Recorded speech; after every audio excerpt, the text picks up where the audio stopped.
ಕುಡಿಯೋ ನೀರು, ಸೊಪ್ಪು, ತರಕಾರಿ, ಹಾಲು, ಹಣ್ಣು, ವಿಷ ಪ್ರತಿನಿತ್ಯ ವಿಷ ಸೇವನೆ ಮಾಡುತ್ತಿದ್ದಾರಂತೆ ಬನ್ನಿಕುಪ್ಪೆಯ ಗ್ರಾಮಸ್ಥರು. ನೀರಿನ ರೂಪದಲ್ಲಿ ವಿಷವನ್ನೇ ಸೇವನೆ ಮಾಡಿ ಕ್ಯಾನ್ಸರ್ಗೆ ಆಹ್ವಾನ. ಚಿಕ್ಕಬಳ್ಳಾಪುರ ಡಿಸಿ ಕಚೇರಿಗೆ ಸಮೀಪವಿರುವಂತಹ ಬನ್ನಿಕುಪ್ಪೆ ಗ್ರಾಮದಲ್ಲಿ ಇಂಥದ್ದೊಂದು ದಾರುಣ ಪ್ರತಿನಿತ್ಯ ನಡೀತಾ ಇದೆ. ಕ್ಯಾನ್ಸರ್ ಮಯವಾಗಿದೆ ಚಿಕ್ಕಬಳ್ಳಾಪುರ ತಾಲೂಕಿನ ಬನ್ನಿಕುಪ್ಪೆ ಗ್ರಾಮ ಅಂತ ಹೇಳಿ ಗ್ರಾಮಸ್ಥರು ಆರೋಪವನ್ನ ಮಾಡ್ತಿದ್ದಾರೆ. ಗ್ರಾಮಕ್ಕೆ ಶಾಪವಾಗಿ ಕಾಡ್ತಾ ಇರೋದೇನು? ಹೆಚ್ಎನ್ ವ್ಯಾಲಿ ನೀರಿನ ಯೋಜನೆ. ಇಬ್ಬರು ಕ್ಯಾನ್ಸರ್ಗೆ ಬಲಿಯಾದು ರಾಜ್ಯ ಸರ್ಕಾರ ಎಚ್ಚೆತ್ತುಕೊಂಡಿಲ್ಲ.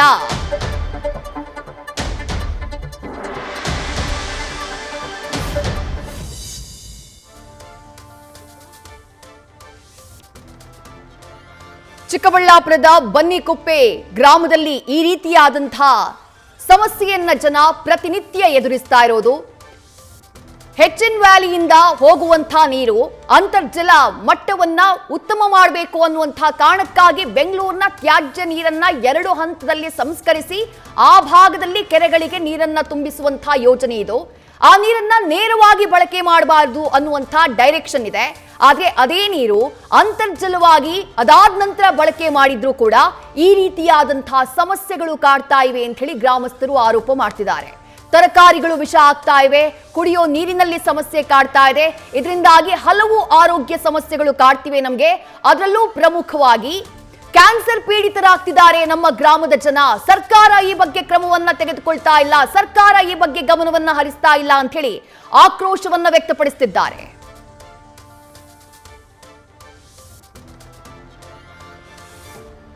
ಹೆಚ್ಎನ್ ವ್ಯಾಲಿ ಹಾಗೆ ಕೆಸಿ ವ್ಯಾಲಿ, ಈ ಎರಡೂ ವ್ಯಾಲಿಗಳ ನೀರಿಗೆ ಸಂಬಂಧಪಟ್ಟ ಹಾಗೆ ದೊಡ್ಡ ಮಟ್ಟದ ಆಕ್ರೋಶ. ಆ ನೀರು ಯಾವ ಹಳ್ಳಿಗಳಿಗೆ ಹೋಗ್ತಾ ಇದೆಯೋ ಅಲ್ಲಿಂದ ಬರ್ತಾ ಇದೆ. ಕೆಸಿ ವ್ಯಾಲಿ ಅಂದ್ರೆ ಕೋರಮಂಗಲ ಚಳ್ಳಘಟ್ಟ ವ್ಯಾಲಿ, ಹಾಗೆ ಹೆಚ್ಎನ್ ವ್ಯಾಲಿ ಅಂದ್ರೆ ಹೆಬ್ಬಾಳ ನಾಗವಾರ ವ್ಯಾಲಿ. ಈ ವ್ಯಾಲಿಗಳ ಉದ್ದೇಶ ಏನು? ಈ ಕೋಲಾರ, ಚಿಕ್ಕಬಳ್ಳಾಪುರ, ಬೆಂಗಳೂರು ಗ್ರಾಮಾಂತರ ಈ ಭಾಗದಲ್ಲಿ ಅಂತರ್ಜಲ ಮಟ್ಟ ಬಹಳ ದೊಡ್ಡ ಮಟ್ಟದಲ್ಲಿ ಕುಸಿತ ಆಗಿರುತ್ತೆ. 1000 ಅಡಿ ಕೊರೆದ್ರೂ ಕೂಡ ಅಂತರ್ಜಲ ಸಿಗ್ತಾ ಇರೋದಿಲ್ಲ. ಆಗ ಸರ್ಕಾರ 2018ರಲ್ಲಿ ಒಂದು ಪ್ಲಾನ್ ಅನ್ನ ಮಾಡಿ ಬೆಂಗಳೂರಿನ ತ್ಯಾಜ್ಯ ನೀರು ಏನಿದೆ ಆ ತ್ಯಾಜ್ಯ ನೀರನ್ನ ನೇರವಾಗಿ ಈ ಭಾಗಗಳಿಗೆ ಅಂದ್ರೆ ಬೆಂಗಳೂರು ಗ್ರಾಮಾಂತರ, ಚಿಕ್ಕಬಳ್ಳಾಪುರ, ಕೋಲಾರ ಈ ಭಾಗಗಳ ಕೆರೆಗಳಿಗೆ ತುಂಬಿಸುವಂತಹ ಕೆಲಸವನ್ನ ಮಾಡಿ ಆ ಮೂಲಕ ಅಲ್ಲಿನ ಅಂತರ್ಜಲ ಮಟ್ಟವನ್ನ ಉತ್ತಮಗೊಳಿಸುವುದು ಈ ಒಂದು ಯೋಜನೆಯ ಉದ್ದೇಶವಾಗಿತ್ತು. ಆದ್ರೆ ಈಗ ಆಗ್ತಾ ಇರೋದೇನು? ಗ್ರಾಮಸ್ಥರು ಹೇಳ್ತಿದ್ದಾರೆ, ಈ ನೀರಿನಿಂದಾಗಿ ನಮಗೆ ಸಮಸ್ಯೆಗಳಾಗ್ತಾ ಇವೆ, ಆರೋಗ್ಯ ಸಮಸ್ಯೆ ಕಾಡ್ತಾ ಇದೆ ಅಂತ ಹೇಳಿ. ಸಾಮಾಜಿಕ ಹೋರಾಟಗಾರರಾದಂತಹ ಸುಷ್ಮಾ ಅವರು ನಮ್ಮ ಜೊತೆ ದೂರವಾಣಿ ಸಂಪರ್ಕದಲ್ಲಿ. ಮೇಡಮ್ ನಮಸ್ಕಾರ. ನಮಸ್ತೆ ಮೇಡಮ್. ಗ್ರಾಮಸ್ಥರು ಹೇಳ್ತಿದ್ದಾರೆ, ಈ ನೀರಿನಿಂದಾಗಿ ನಮಗೆ ಕ್ಯಾನ್ಸರ್ ಬರ್ತಾ ಇದೆ, ಗರ್ಭಕೋಶದ ಕ್ಯಾನ್ಸರ್ ಕಾಣಿಸ್ತಾ ಇದೆ, ಗಂಟಲು ನೋವು ಕಾಣಿಸ್ತಾ ಇದೆ, ಇನ್ನಿತರ ಆರೋಗ್ಯ ಸಮಸ್ಯೆಗಳು ಅಂತ ಹೇಳಿ. ಬಟ್ ಎಷ್ಟು ಪ್ರತಿಭಟನೆ ಮಾಡಿದ್ರು, ಎಷ್ಟೇ ಮನವಿಯನ್ನ ಮಾಡಿದ್ರು ಸರ್ಕಾರ ಯಾಕೆ ಸ್ಪಂದಿಸ್ತಾ ಇಲ್ಲ ಅನ್ನೋದು ಪ್ರಶ್ನೆ ಮ್ಯಾಮ್. ಯಾಕಂದ್ರೆ ಈ ಹೋರಾಟ ಆರಂಭ ಆಗಿದ್ದು ಇವತ್ತಿನಿಂದ ಅಥವಾ ನಿನ್ನೆಯಿಂದ ಅಲ್ಲ, ಕಳೆದ ಹಲವು ತಿಂಗಳುಗಳಿಂದ ಕಂಟಿನ್ಯೂಸ್ ಆಗಿ ಹೋರಾಟ ನಡೀತಾನೆ ಇದೆ. ಸರ್ಕಾರ ಯಾಕೆ ಸ್ಪಂದಿಸ್ತಿಲ್ಲ ಅಂತ ಹೇಳಿ. ಮೇಡಮ್, ಹಲವು ತಿಂಗಳಿಂದ ಅಲ್ಲ, ಹಲವು ವರ್ಷಗಳಿಂದ ನಾವು ಹೋರಾಟಗಳನ್ನ ಮಾಡ್ಕೊಂಡ್ ಬಂತಾ ಇದೀವಿ. ಕಳೆದ ಒಂದು 25 ವರ್ಷದಿಂದ ನಾವು ಕೇಳಿದ್ದು ಶುದ್ಧವಾದ ನೀರು. ಆದರೆ ನಮಗೆ ಸರ್ಕಾರ ಕೊಟ್ಟಿರೋದು ತೊಳೆದು ಬಿಟ್ಟ ನೀರನ್ನ ಕೊಟ್ಟಿರುವಂಥದ್ದು. ಅದು ಯಾವುದೋ ಒಂದು ಹಳ್ಳಿಗೆ ಮಾತ್ರ ಸೀಮಿತ ಅಲ್ಲ ಮೇಡಮ್, ಇಡೀ ತಾಲೂಕು, ನಮ್ಮ ತಾಲೂಕಿನಲ್ಲಿರುವಷ್ಟು ಕಾಯಿಲೆಗಳು ಬೇರೆ ಎಲ್ಲೂ ಇರ್ಲಿಕ್ಕೆ ಸಾಧ್ಯ ಇಲ್ಲ. ಕ್ಯಾನ್ಸರು ಇದೆ, ಮತ್ತೆ ಡಯಾಲಿಸಿಸ್ 10 ವರ್ಷದ ಮಗುಗೆ ಸಹಿತ ಇವತ್ತಿನ ದಿನ ಶಿಡ್ಲಘಟ್ಟ ತಾಲೂಕಲ್ಲಿ ಡಯಾಲಿಸಿಸ್ ನಡೀತಾ ಇರುವಂಥದ್ದು ಕಣ್ಣಿಗೆ ಕಟ್ಟದಂತೆ ಇದೆ ಮೇಡಮ್. ಅವರಿಗೆ ಯಾವುದೇ ರೀತಿ ನೈತಿಕತೆ ಇಲ್ಲ ಮೇಡಮ್. ನಿಜವಾಗ್ಲೂ ಹೇಳ್ತೀನಿ, ಮಾನವೀಯತೆಯನ್ನ ಮರೆತು ವೋಟ್ ಬ್ಯಾಂಕ್ ಮಾಡ್ಕೊಂಡಿದ್ದಾರೆ ನಮ್ಮ ಜನಗಳನ್ನ. ಅವರು ನೀರು ಅನ್ನೋ ಒಂದು ಅಸ್ತ್ರನ ಇಟ್ಕೊಂಡು ಎಲೆಕ್ಷನ್ಗಳಲ್ಲಿ ಗೆದ್ಕೊಂಡು ಬಂದಿರೋದೇ ವಿನಃ ಇವರು ಹಣದ ಹೊಳೆ ಬೇಕು ಮೇಡಮ್ ಅವರಿಗೆ. ನಮಗೆ ನೀರನ್ನು ಕೊಡುವಂತ ಇಚ್ಛಾಶಕ್ತಿ ಯಾವುದೇ ರಾಜ್ಯ ಸರ್ಕಾರಕ್ಕೂ ಇಲ್ಲ, ರಾಜಕೀಯ ಮುಖಂಡರಿಗೂ ಇಲ್ಲ ಅಂತ ನಾನು ಬಹಳ ಬೇಸರದಿಂದ ಹೇಳ್ತೀನಿ ಮೇಡಮ್. ಈಗ ಸುಷ್ಮಾ ಅವರ ಇಷ್ಟೆಲ್ಲ ಸಮಸ್ಯೆಗಳಾಗ್ತಾ ಇದೆ, ಆರೋಗ್ಯ ಸಮಸ್ಯೆಗಳಾಗ್ತಾ ಇದೆ ಅಂತ ಹೇಳಿ ಜನ ಆರೋಪ ಮಾಡಿದಂತಹ ಟೈಮ್ನಲ್ಲಿ ಅಥವಾ ಜನ ಹೇಳಿದಂತಹ ಟೈಮ್ನಲ್ಲಿ, ಜನರ ಗಮನಕ್ಕೆ ಅದು ಬಂದಂತಹ ಟೈಮ್ನಲ್ಲಿ ಸರ್ಕಾರದ ಜವಾಬ್ದಾರಿ ಏನು ಅಂತಂದ್ರೆ ಆ ಬಗ್ಗೆ ಒಂದು ಸಮಿತಿಯನ್ನ, ವೈಜ್ಞಾನಿಕ ಸಮಿತಿಯನ್ನ ರಚನೆ ಮಾಡೋದು, ಅದ್ರ ಬಗ್ಗೆ ತನಿಖೆಯನ್ನ ಮಾಡೋದು, ಒಂದೋ ಜನರಲ್ಲಿರುವಂತಹ ಆತಂಕವನ್ನ ದೂರ ಮಾಡೋದು, ಇಲ್ಲ ನಿಜ ಆಗಿದ್ರೆ ಅದ್ರ ಮೇಲೆ ಆಕ್ಷನ್ ತೆಗೆದುಕೊಳ್ಳೋದು. ಇಷ್ಟು ವರ್ಷಗಳಲ್ಲಿ ಅದ್ಯಾವುದೂ ಕೂಡ ಇದ್ದಂತಹ ಸರ್ಕಾರಗಳಿಂದ ಆಗಿಲ್ವಾ ಅಂತ ಹೇಳಿ. ಖಂಡಿತ ಆಗಿಲ್ಲ ಮೇಡಮ್, ಖಂಡಿತ ಆಗಿಲ್ಲ. ಬರೀ ಬೂಟಾಟಿಕೆ ಮಾತುಗಳನ್ನ ಹೇಳ್ಕೊಂಡೇ ಬರ್ತಾ ಇದ್ದಾರೆ. ಪ್ರೆಸೆಂಟ್ ಇವಾಗ ಇರುವಂತ ನಮ್ಮ ಶಾಸಕರೇ ಆಗ್ಬೋದು, ಇವರೆಲ್ಲನೂ ನೀರಾವರಿ ಹೋರಾಟ ಮಾಡಿ ಇದೇ HN ವ್ಯಾಲಿ KC ವ್ಯಾಲಿ ವಿರುದ್ಧ ಧ್ವನಿ ಎತ್ತಿ ಅವರು ಗೆದ್ದಿರೋದು ಮೇಡಮ್. ನೀರಾವರಿ ಅನ್ನೋ ಅಸ್ತ್ರವನ್ನ ಇಟ್ಕೊಂಡು ಗೆದ್ದಿರೋಂಥವ್ರು ಗೆದ್ದ ಮೇಲೆ ಒಂದು ಸೌಜನ್ಯಕ್ಕಾದ್ರೂ ನೀರಾವರಿ ಸಮಿತಿಯವ್ರ ಜೊತೆ ಇವತ್ತಿಗೂ 3 ವರ್ಷ ಆಗಿದೆ ಒಂದು ಮಾತುಕತೆ ಮಾತಾಡಿಲ್ಲ.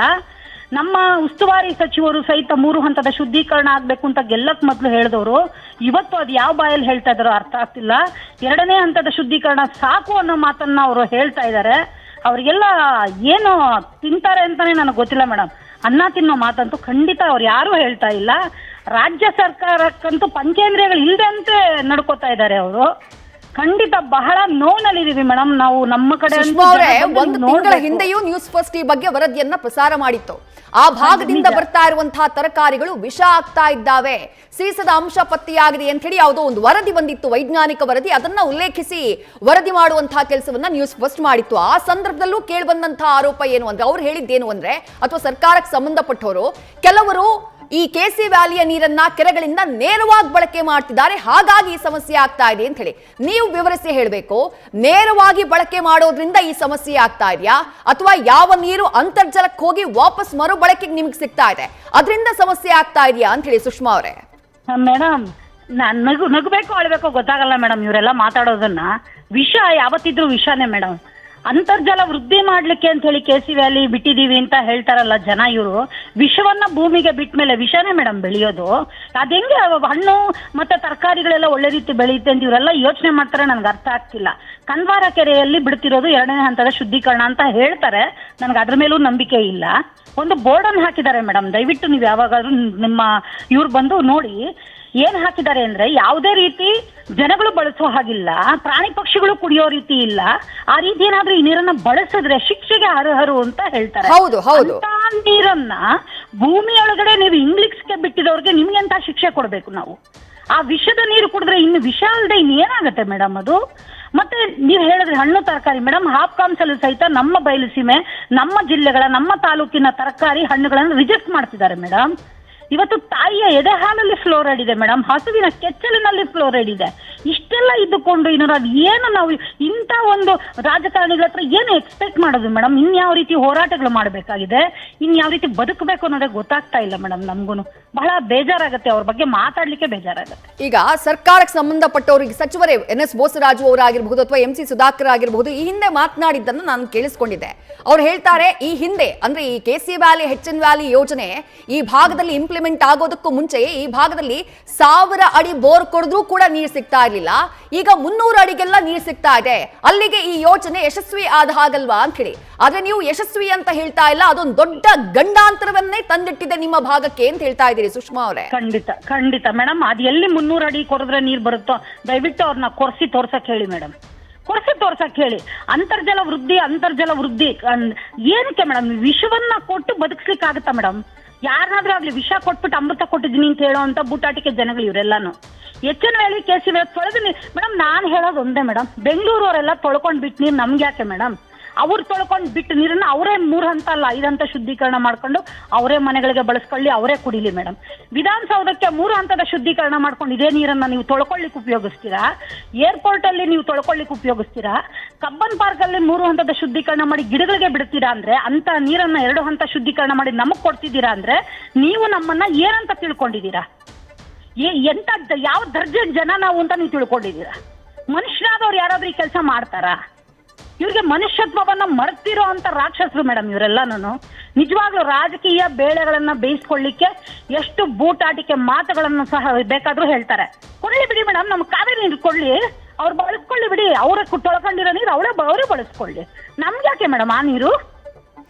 ಕೊಡಿ, ಕಾವೇರಿ ಕೊಡ್ತಿರೋ. ಈಗ ಸುಷ್ಮಾ ಅವರೇ, ಸರ್ಕಾರ ಪರಿಶೀಲನೆ ಮಾಡ್ಲಿಲ್ಲ, ಸರ್ಕಾರ ಸಮಿತಿಯನ್ನ ರಚನೆ ಮಾಡ್ಲಿಲ್ಲ, ಸರಿ. ಈಗ ನೀವೆಲ್ಲರೂ ಹೋರಾಟಗಾರರಿದ್ದೀರಿ, ಆ ಭಾಗದಿಂದ ಸಾಕಷ್ಟು ವರ್ಷಗಳಿಂದ ಹೋರಾಟವನ್ನ ಮಾಡ್ತಾ ಇದ್ದೀರಿ.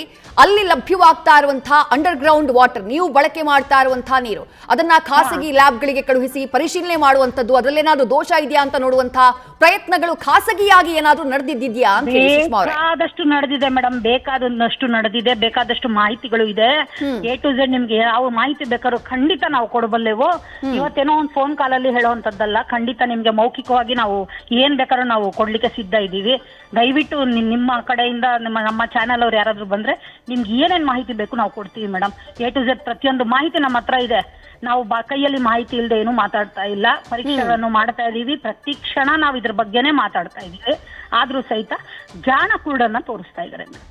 ಸರ್ಕಾರಕ್ಕೆ ನಿಮ್ಮ ಆಗ್ರಹ ಏನು? ಕೊನೆಯದಾಗಿ ಸರ್ಕಾರಕ್ಕೆ ನಿಮ್ಮ ಆಗ್ರಹ ಏನು, ಏನಾಗಬೇಕು ಅಂತ ಹೇಳಿ? ಮೇಡಮ್, ಆಗ್ರಹ ಅನ್ನೋದಕ್ಕಿಂತ ಬಹಳ ಬೇಸತ್ತೋಗಿದ್ದೀವಿ ನಾವು ಈ ಸರ್ಕಾರಗಳಿಂದ. ಯಾವುದೇ ಸರ್ಕಾರಗಳು ಬಂದರೂ ಸಹಿತ ನಮ್ಮನ್ನ ಉಳಿಸ್ಕೊಳ್ಳೋಂಥ ಕೆಲಸಗಳನ್ನ ಮಾಡ್ತಾ ಇಲ್ಲ. ರೈತರನ್ನಾಗ್ಬೋದು, ಜನಸಾಮಾನ್ಯರನ್ನಾಗ್ಬೋದು, ನಮ್ಮನ್ನೆಲ್ಲ ವೋಟ್ ಬ್ಯಾಂಕ್ ಮಾಡ್ಕೊಂಡ್ಬಿಟ್ಟಾರೆ. ATM ಮೇಡಮ್, ನಾವು ಅವ್ರಿಗೆ ವೋಟ್ ಬ್ಯಾಂಕ್ ಇದ್ದ ಹಾಗೆ. ಮತ್ತೆ ಈ ನೀರಾವರಿ ಯೋಜನೆಗಳು ATM ಅವ್ರಿಗೆ ಎಲೆಕ್ಷನ್ ಟೈಮ್ಗೆ ಹಣ ಮಾಡ್ಕೊಳ್ಳಿಕ್ಕೆ ಏನ್ ಬೇಕೋ ಅದನ್ನ ಮಾಡ್ಕೊಂಡು ಹೋಗ್ತಾ ಇದ್ದಾರೆ. ಇದನ್ನ ನಾವು ಖಂಡಿತ ವಿರೋಧಿಸ್ತೀವಿ. ಮುಂದಿನ ದಿನಗಳಲ್ಲಿ ಜನಗಳು ಸಹಿತ ನಿಮ್ಗೆ ಅವ್ರಿಗೆಲ್ಲ ತಕ್ಕ ಪಾಠಗಳನ್ನ ಕಳಿಸೋ ಅಂತದ್ದಾಗತ್ತೆ. ಇದು ಇಲ್ಲಿಗೆ ನಿಲ್ಲೋ ಅಂತದ್ದಲ್ಲ, ಇನ್ನೂ ಹೋರಾಟಗಳು ತೀವ್ರಗತಿಯಲ್ಲಿ ಸಾಗತ್ತೆ. ಆವಾಗ ಯಾವುದೇ ರೀತಿ ನಷ್ಟ, ಸಾವು, ನೋವುಗಳು ಏನೇ ಆದ್ರೂ ಸಹಿತ ಸಂಪೂರ್ಣವಾಗಿ ಮೇಡಮ್, ನಿಮ್ಮ ಚಾನೆಲ್ ಮುಖಾಂತರ ಹೇಳ್ತೀನಿ, ಸಂಪೂರ್ಣವಾಗಿ ರಾಜ್ಯ ಸರ್ಕಾರ ಇದಕ್ಕೆ ನೇರ ಹೊಣೆಗಾರಿಕೆ ಆಗುತ್ತೆ. ಮತ್ತೆ ನಮ್ಮ ಈ ಸೀಮೆಯ ಎಲ್ಲ MLAಗಳು, MLCಗಳು, ಪ್ರತಿ ಹಂತದರು, ಪ್ರತಿಯೊಬ್ಬರು ಸಹಿತ ಇದಕ್ಕೆ ತಲೆದಂಡವನ್ನ ಕೊಡ್ಬೇಕಾಗತ್ತೆ madam. Right. Thank you Sushma Srinivas ಅವರೇ, ನ್ಯೂಸ್ ಫಸ್ಟ್ ಜೊತೆಗೆ ಮಾತನಾಡಿದ್ದಕ್ಕೆ. ಇದು ಈ ಭಾಗದಲ್ಲಿ ಹೋರಾಟವನ್ನ ಮಾಡ್ತಾ ಇರುವಂತಹ ಸಾಮಾಜಿಕ ಹೋರಾಟಗಾರರ ಮಾತು. ಅವ್ರು ಹೇಳ್ತಿದ್ದಾರೆ, ಆ ಭಾಗದಲ್ಲಿ ಯಾರೋ ಒಂದು ಮನೆ, ಎರಡು ಮನೆ, ಒಂದು ಹಳ್ಳಿ, ಎರಡು ಹಳ್ಳಿ ಅಲ್ಲ, ಎಲ್ಲೆಲ್ಲಿ ಈ KC ವ್ಯಾಲಿ, HN ವ್ಯಾಲಿಯ ಈ ಭಾಗದಲ್ಲಿ HN ವ್ಯಾಲಿ ನೀರು ಹೋಗೋದು, HN ವ್ಯಾಲಿಯ ನೀರು ಹೋಗ್ತಾ ಇದೆಯೋ, ಅಂತರ್ಜಲದಿಂದ ಆ ನೀರು ಲಭ್ಯ ಆಗ್ತಾ ಇದೆಯೋ, ಆ ನೀರೇ ಕಲುಷಿತ. ಅಂದ್ರೆ ಭೂಮಿಗೆ ನೀವೇನು ನೀರನ್ನ ಅಂತರ್ಜಲ ಮಟ್ಟಕ್ಕೆ ಅದು ಹೋಗ್ಲಿ ಅಂತ ಹೇಳಿ ಕಳಿಸ್ತಾ ಇದ್ದೀರೋ, ಅದನ್ನ ಮರುಬಳಕೆಗೆ ಭೂಮಿಯಿಂದ ಮೇಲಕ್ಕೆತ್ತಿದಂತಹ ಸಂದರ್ಭದಲ್ಲಿ ಅದು ಕಲುಷಿತವಾಗಿ ಸಿಗ್ತಾ ಇದೆ. ಅದರಿಂದ ಬೆಳೀತಾ ಇರುವಂತಹ ತರಕಾರಿಗಳು ವಿಷ ಆಗ್ತಾ ಇದ್ದಾವೆ. ಆ ಭಾಗದಲ್ಲಿ ಸಣ್ಣ ಸಣ್ಣ ಮಕ್ಕಳಿಗೂ ಮಾರಣಾಂತಿಕ ಕಾಯಿಲೆಗಳು ಕಾಣಿಸಿಕೊಳ್ತಾ ಇದ್ದಾವೆ ಅನ್ನೋದು ಇವರು ಮಾಡ್ತಾ ಇರುವಂತಹ ಆರೋಪ. ಈ ಭಾಗದಲ್ಲಿರುವಂತಹ ಆತಂಕ. ಜವಾಬ್ದಾರಿಯುತ ಸರ್ಕಾರವಾಗಿ ಏನು ಮಾಡಬೇಕು? ಸರ್ಕಾರ ತನಿಖೆಯನ್ನ ಮಾಡಬೇಕು. ಸರ್ಕಾರ ವೈಜ್ಞಾನಿಕ ಸಮಿತಿಯನ್ನ ರಚನೆ ಮಾಡಬೇಕು. ನಿಜಕ್ಕೂ KC ವ್ಯಾಲಿ, HN ವ್ಯಾಲಿ ನೀರಿನಿಂದ ಇಂಥ ಸಮಸ್ಯೆ ಜನಸಾಮಾನ್ಯರಿಗೆ ಆಗ್ತಾ ಇದೆ ಅಂತಂದ್ರೆ ಅದಕ್ಕೆ ಪರಿಹಾರ ಏನು ಅನ್ನೋದನ್ನ ಸರ್ಕಾರ ಯೋಚನೆ ಮಾಡಬೇಕು. ಒಂದು ಜವಾಬ್ದಾರಿಯುತ ಸರ್ಕಾರದ ಜವಾಬ್ದಾರಿ ಇದು. ಹಂಗಂತ ಬ್ಲೇಮ್ ಗೇಮ್ ಮಾಡ್ಕೊಂಡು ಕೂರೋದಲ್ಲ, ವೈಜ್ಞಾನಿಕವಾಗಿ. ಯಾಕಂದ್ರೆ ಜನರ ಜೀವದ ಪ್ರಶ್ನೆ ಕೇವಲ ಚಿಕ್ಕಬಳ್ಳಾಪುರ ಗ್ರಾಮದ ಜನರ ಜೀವನ ಅಲ್ಲ, ಕೋಲಾರ ಭಾಗದ ಜನರ ಜೀವನ ಮಾತ್ರ ಅಲ್ಲ. ಕೋಲಾರ, ಬೆಂಗಳೂರು ಗ್ರಾಮಾಂತರ ಹಾಗೆ ಚಿಕ್ಕಬಳ್ಳಾಪುರ ಈ ಭಾಗದಿಂದ ಬೆಂಗಳೂರಿಗೆ ಪ್ರತಿನಿತ್ಯ 90% ತರಕಾರಿಗಳು ಬರ್ತವೆ. ಇಲ್ಲೂ ಸುಮಾರು 1-1.5 ಕೋಟಿಯಷ್ಟು ಜನ ಇದ್ದಾರೆ. ಇವರೆಲ್ಲರ ಆರೋಗ್ಯದ ಪ್ರಶ್ನೆ. ಆ ಕಾರಣಕ್ಕಾಗಿ ರಾಜ್ಯ ಸರ್ಕಾರ ಇದನ್ನ ಗಂಭೀರವಾಗಿ ಪರಿಗಣಿಸಬೇಕು. ಆ ಭಾಗದ ಶಾಸಕರು ಪ್ರದೀಪ್ ಈಶ್ವರ್ ಅವರನ್ನ ಸಂಪರ್ಕ ಮಾಡುವಂತಹ ಪ್ರಯತ್ನ ಮಾಡಿದ್ವಿ. ಚಿಕ್ಕಬಳ್ಳಾಪುರದ ಜಿಲ್ಲಾಧಿಕಾರಿಗಳು ಅವರನ್ನ ಸಂಪರ್ಕ ಮಾಡುವಂತಹ ಪ್ರಯತ್ನ ಮಾಡಿದ್ವಿ. ಆದ್ರೆ ಎರಡೂ ಕಡೆಯಿಂದ ನೋ ರೆಸ್ಪಾನ್ಸ್.